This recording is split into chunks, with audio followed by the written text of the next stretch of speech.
Hello friends, welcome back to my channel. તો આજે આપણે રાજસ્થાની ગટ્ટાનું શાક બનાવીશું. ગટ્ટાને કઈ રીતે બનાવવા એમની એકદમ પરફેક્ટ રેસિપીની સાથે તમે ગટ્ટાને સ્ટોર કરીને પણ રાખી શકો છો અને જ્યારે પણ બનાવવા હોય ત્યારે માત્ર ગ્રેવી બનાવવાની જ જરૂરિયાત રહેશે. તો એકદમ પરફેક્ટ અને ખાસ ગટ્ટાના શાકનો મસાલો કઈ રીતે બનાવવો એમની સાથે આપણે રેસિપીને શરૂ કરીએ. તો સૌથી પહેલાં આપણે મસાલો તૈયાર કરી લઈએ. તો એના માટે મેં અહીંયા 1 ચમચી ધાણા લીધેલા છે, 1 ચમચી જીરું લઈ લઈશું અને 1 ચમચી વરિયાળી. ત્રણેય વસ્તુને આપણે આ રીતે ક્રશ કરી લેવાની છે. તો મિક્સર જારની અંદર આપણે ક્રશ નહીં કરીએ, આ રીતે આપણે ખાણીની અંદર જ ક્રશ કરવાનું છે અને થોડું દરદરું રહે એ રીતે ક્રશ કરીશું. તો અહીંયા જોઈ શકો છો આ રીતનું જ આપણે ક્રશ કરવાનું છે. હવે એમને સાઈડ પર મૂકી દઈશું અને એક વાસણમાં આપણે લગભગ 1 લીટર જેટલું પાણી ગરમ કરવા માટે મૂકી દેવાનું છે.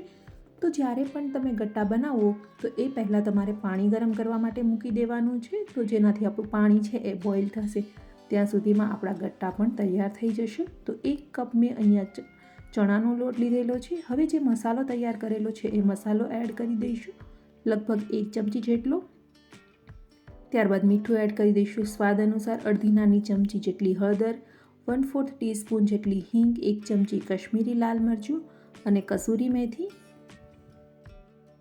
ત્યારબાદ 1 ચમચી અહીંયા મેં અજમા લીધેલા છે. અજમાથી ખૂબ જ સરસ ટેસ્ટ આવશે. એમને પણ આપણે હાથની મદદથી આ રીતે ક્રશ કરી અને એડ કરી દેવાના છે. તો હવે જેટલા બી આપણા ડ્રાય ઇન્ગ્રીડિયન્ટ છે એમને મિક્સ કરી લઈશું.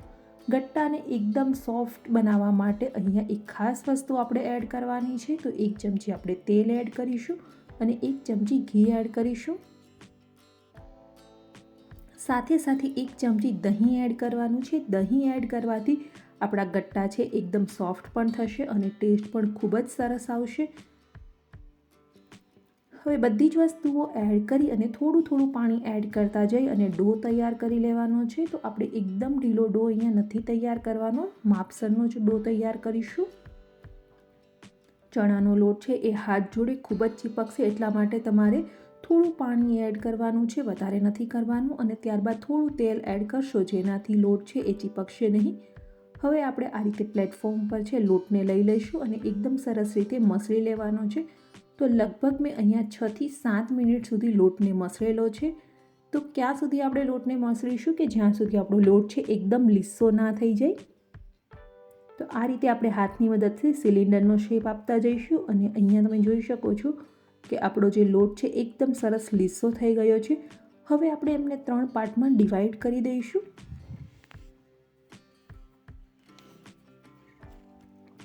તો હવે આ 3 પાર્ટમાંથી આપણે એમને સિલિન્ડરનો શેપ આપી લેવાનો છે. તો તમે અહીંયા તમારી ઈચ્છા મુજબ નાના અથવા તો મોટી સાઇઝના સિલિન્ડર બનાવી શકો છો. તો અહીંયા અમે મીડિયમ સાઇઝના જ આપણે સિલિન્ડર તૈયાર કરી લઈશું. એમની થિકનેસ છે એ આપણે વધારે નથી રાખવાની. અહીંયા આ રીતે તમે જોઈ શકો છો એ રીતની જ આપણે થિકનેસ રાખીશું. તો સેમ પ્રોસેસથી આપણે બાકીના બધા જ જે લોટ છે એમના સિલિન્ડર તૈયાર કરી લઈશું. તો અહીંયા આપણા જે ગટ્ટા છે એ ખૂબ જ મોટી સાઇઝના મેં બનાવેલા છે. તો એમને આપણે શું કરીશું, વચ્ચેથી કટ કરી દઈશું, કારણ કે એ થોડા બોઇલ થશે તો એમની સાઇઝ પણ વધી જશે, એટલા માટે. હવે આપણે ગટ્ટા તૈયાર કરતી વખતે પાણી પહેલેથી જ ગરમ કરવા મૂકી દીધું હતું. તો ઉકળતા પાણીમાં જ આપણે ગટ્ટાને એડ કરવાના છે. તો અહીંયા એ ખાસ ધ્યાન રાખવાનું છે કે આ રીતનું પાણી છે એકદમ બોઇલ થતું હોય ત્યારે જ એડ કરીશું, તો જ આપણા ગટ્ટા છે એ સરસ બનશે. હવે આપણે એમને લગભગ 7 થી 8 મિનિટ માટે બોઇલ કરવા માટે મૂકી દઈશું. તો અહીંયા આપણે ઢાંકણ ઢાંકી દેવાનું છે જેનાથી જલ્દીથી બોઇલ થઈ જશે. તો ગટ્ટાને એકદમ પરફેક્ટ બોઇલ કરવા ખૂબ જ જરૂરી છે. તો એમની જે સરફેસ છે એમના ઉપર બબલ્સ આવવા લાગે ત્યાં સુધી બોઇલ કરીશું. અને એક વખત આપણા ગટ્ટા છે એ બોઇલ થઈ જશે એટલે પાણીની સરફેસ પર ફ્લોટ થવા લાગશે. તો અહીંયા તમે જોઈ શકો છો કે ગટ્ટા પર છે એ બબલ્સ પણ આવી ગયા છે અને પાણીની સરફેસ પર પણ આવી ગયા છે. હવે આપણે એમને એક જારીમાં કાઢી લઈશું જેનાથી એમની વરાળ છે એ પણ નીકળી જાય અને ઠંડા થઈ જાય. તો હવે એમને આપણે એકદમ ઠંડા થવા દેવાના છે. અને આપણું આ જે પાણી છે એ પાણીને આપણે ફેંકવાનું નથી. સબ્જી બનાવતી વખતે એ જ પાણીનો આપણે ઉપયોગ કરીશું. એ પાણીની અંદર આપણે ગટ્ટાને બોઇલ કરેલા છે જેનાથી એમનો ટેસ્ટ પણ એમની અંદર ખૂબ જ સરસ આવી ગયો છે. અહીંયા આપણા ગટ્ટા છે એકદમ ઠંડા થઈ ગયા છે. તો એમને આપણે કટ કરી લેવાના છે. તો 1 ઇંચની થિકનેસની અંદર જ મેં કટ કર્યા છે. વધારે થિકનેસમાં આપણે કટ નહીં કરીએ. જો વધારે થિકનેસમાં તમે કટ કરશો તો એમને ફ્રાય કરતી વખતે એમને ફ્રાય થતાં વધારે વાર લાગશે અને જ્યારે આપણે સબ્જી બનાવશું ત્યારે એમને કૂક થતાં પણ વધારે વાર લાગશે. તો અહીંયા ગટ્ટાને મેં સેલો ફ્રાય કરેલા છે. જો તમારે ડીપ ફ્રાય કરવા હોય તો તમે ડીપ ફ્રાય પણ કરી શકો છો. સેલો ફ્રાયમાં પણ એમનું રિઝલ્ટ ખૂબ જ સરસ મળશે અને એકદમ ગોલ્ડન કલરના થાય ક્રિસ્પી ત્યાં સુધી ફ્રાય કરી લેવાના છે. તો આ રીતે તમે ગટ્ટાને ફ્રાય કરી અને એમને રાખી શકો છો, ફ્રીઝરમાં સ્ટોર કરી શકો છો. મહિનાઓ સુધી આ ગટ્ટાને કશું નથી થતું. તો જ્યારે પણ તમારે સબ્જી બનાવવી હોય ત્યારે માત્ર તમારે ગ્રેવી બનાવવાની જ રહે છે અને ગ્રેવીમાં ગટ્ટાને એડ કરવાથી ખૂબ જ સરસ તમારી સબ્જી બની જશે. તો આ રીતે ગેસની ફ્લેમને આપણે મીડિયમ રાખી અને બધા જ ગટ્ટાને ફ્રાય કરી લઈશું. તો અહીંયા આપણા ગટ્ટા છે એકદમ સરસ રીતે ફ્રાય થઈ ગયા છે. તો હવે આપણે સબ્જી બનાવી લઈએ. તો એ માટે મેં અહીંયા એક કડાઈ લીધેલી છે. કડાઈમાં 1 ચમચી જેટલું તેલ અને 1 ચમચી ઘી લઈ લેવાનું છે. ઘીથી ખૂબ જ સરસ શાકનો ટેસ્ટ આવશે. 1 ચમચી જીરું એડ કરી દઈશું અને સાથે સાથે 1/4 ટીસ્પૂન જેટલી હિંગ. હવે આપણે જે મસાલો તૈયાર કરેલો હતો એ મસાલાને સૌથી પહેલાં એડ કરી અને તેલમાં સાતળી લેવાનો છે. ત્યારબાદ આદું એડ કરી દઈશું. તો અહીંયા આપણે કાંદા અને લસણ વગરની સબ્જી બનાવીએ છીએ એટલા માટે મેં કાંદા અને લસણનો યુઝ નથી કરેલો. જો તમે કાંદા અને લસણનો યુઝ કરવા માંગતા હોય તો સૌથી પહેલાં આપણે કાંદાની પ્યુરીને કૂક કરી લેવાની છે અને ત્યારબાદ ટોમેટોની પ્યુરી આપણે એડ કરીશું. 1 નાની ચમચી જેટલી હળદર એડ કરી દઈશું. 1 ચમચી કશ્મીરી લાલ મરચું, અડધી નાની ચમચી જેટલું તીખું લાલ મરચું. ત્યારબાદ મીઠું એડ કરી દઈએ. 1 ચમચી ધાણા જીરું પાવડર, અડધી નાની ચમચી ગરમ મસાલો. હવે બધા જ મસાલાને એકદમ સરસ રીતે આપણે કૂક કરી લેવાના છે. તો તમે મસાલાને જેટલા વધારે કૂક કરશો એટલું જ મસ્ત શાકનો ટેસ્ટ આવશે. તો ઢાંકણ ઢાંકી અને મસાલાઓને કૂક થવા દઈએ. ત્યાં સુધીમાં આપણે દહીં તૈયાર કરી લઈએ. તો 1 કપ દહીંની અંદર આપણે મીઠું, ધાણા જીરું પાવડર, હળદર પાવડર, લાલ મરચું પાવડર, ગરમ મસાલો પાવડર એડ કરી દઈએ અને એકદમ સરસ રીતે મિક્સ કરી લેવાનું છે. તો દહીંની અંદર ગઠ્ઠા ના રહે એ વાતનું આપણે ખાસ ધ્યાન રાખશું. આ રીતનું એકદમ સ્મૂથ આપણે દહીં તૈયાર કરી લઈએ. એક વખત આપણે ચેક કરી લઈએ કે આપણા મસાલા છે એકદમ સરસ રીતે કૂક થયા છે કે નહીં. તો આપણા મસાલામાંથી તેલ છે એ છૂટું પડવા લાગ્યું છે. ફરીથી આપણે મસાલાને લગભગ 2 થી 3 મિનિટ સુધી ઢાંકણ ઢાંકી અને કૂક કરી લેવાના છે. તો અહીંયા આપણી ટમેટાની પ્યુરી એકદમ પરફેક્ટ રીતે કૂક થઈ ગઈ છે. તો ટમેટાની પ્યુરીને આપણે એકદમ પરફેક્ટ રીતે કૂક કરવી ખૂબ જ જરૂરી છે કારણ કે અહીંયા આપણે કાચા ટમેટા જ લીધેલા છે. હવે આપણે જે દહીં તૈયાર કરેલું હતું એ દહીંને એડ કરી દઈશું.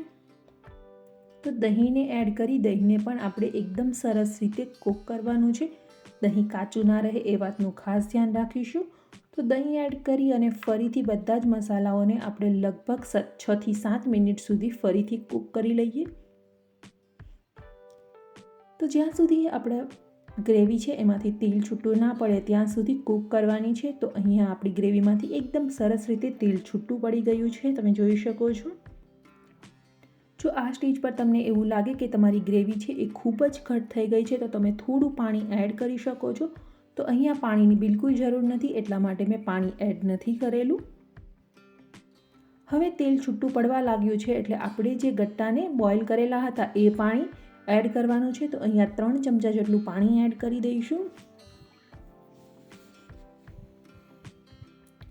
પાણી એડ કર્યા પછી એક બોઇલ આવે ત્યાં સુધી આપણે ગ્રેવીને કૂક કરી લેવાની છે. તો ગેસની ફ્લેમને હાઈ રાખી અને એક બોઇલ આવવા દઈશું. બોઇલ આવ્યા પછી જ આપણે એમની અંદર ગટ્ટા એડ કરવાના છે. તો 2 થી 3 મિનિટમાં જ આપણું જે પાણી છે એકદમ સરસ રીતે બોઇલ થઈ ગયું છે. હવે આપણે જે ગટ્ટા તૈયાર કરીને રાખેલા હતા એમને એડ કરી દઈશું. એમને એડ કરી અને એકદમ સરસ રીતે મિક્સ કરી લેવાના છે અને ત્યારબાદ ફરીથી આપણે ઢાંકણ ઢાંકી અને કૂક થવા દઈશું. તો અહીંયા આપણા ગટ્ટા ઓલરેડી કૂક થઈ ગયેલા જ છે. તો એમને આપણે ફરીથી લગભગ 6 થી 7 મિનિટ સુધી કૂક કરીશું જેનાથી એ બધું જ પાણી છે એકદમ સરસ રીતે સોક કરી લે. તો અહીંયા જોઈ શકો છો કે ગટ્ટાએ છે એકદમ સરસ રીતે બધું જ પાણી છે એ સોક કરી લીધું છે. હવે આપણા ગટ્ટા છે એકદમ પરફેક્ટ રીતે તૈયાર થયા છે કે નહીં એ પણ ચેક કરી લઈએ. તો આ રીતે ચમચીની મદદથી કટ કરવાથી એકદમ ઇઝીલી કટ થઈ જાય છે. તો આપણા ગટ્ટા છે એકદમ સરસ સોફ્ટ તૈયાર થયા છે. હવે લાસ્ટમાં કસૂરી મેથી અને ફ્રેશ કોરિએન્ડર એડ કરી દઈએ તો ગટ્ટાની સબ્જી એકદમ તૈયાર થઈ ગઈ છે, બિલકુલ રાજસ્થાન સ્ટાઇલ. તો એક વખત જરૂરથી તમે આ રેસીપીને ટ્રાય કરજો. હવે આપણે એમને સર્વ કરી લઈએ. તમે એમને રોટલી અથવા તો પરાઠા સાથે પણ એન્જોય કરી શકો છો. રેસીપી કેવી લાગી કમેન્ટ કરીને જરૂરથી બતાવજો અને વિડીયો પસંદ આવ્યો હોય તો ચેનલને લાઇક કરવાનું, શેર કરવાનું અને સબસ્ક્રાઈબ કરવાનું ભૂલતા નહીં.